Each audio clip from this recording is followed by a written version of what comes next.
सालार elementary school में मुंहिंजी धरती मुंहिंजो शान सिंध जी नैसिर अडावत जी असम जे सिरे हेठि सकाफ़ती प्रोग्राम रखियो वियो। वधीक तफ़सील एजी आकिलाणी जी हिन रिपोर्ट में।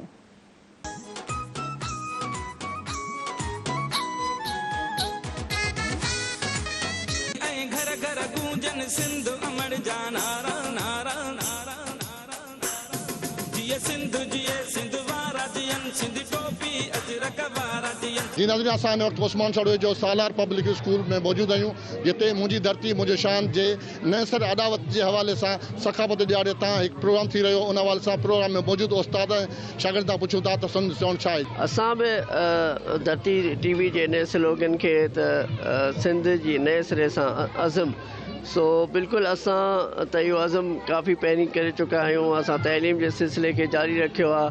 असांजे सकाफ़त ॾियारणो मल्हाइण जो मक़सदु इहो हूंदो आहे त असांजी नई नस्ल खे असांजे वरसे ऐं सकाफ़त जे बारे में मालूमात ऐं जॻड़ता मिले त जीअं हू अॻिते हली करे माशरे में जेको असांजे माशरे जो नालो आहे उहो उजागर कनि। सिंधी टोपी ऐं अजरक जो मक़सदु इहो आहे, सिंधी टोपी ऐं अजरक पाइण असां सिंधियुनि जो हिकिड़ी सकाफ़त आहे। इन इलाइक़े खे तमामु घणो मुतासिर कयो। इन दौरान जेको हीउ प्रोग्राम थियो आहे तमामु सुठो इक़दाम आहे। अॼु सिंध सकाफ़ती ॾियारो आहे। असां दुनिया खे ॿुधाईंदा आहियूं त हीउ मज़बूत ॾियारो आहे। असां पंहिंजी नई नस्ल खे बि इहो पैगाम ॾींदासीं त सिंध सकाफ़त ज़िंदाबाद।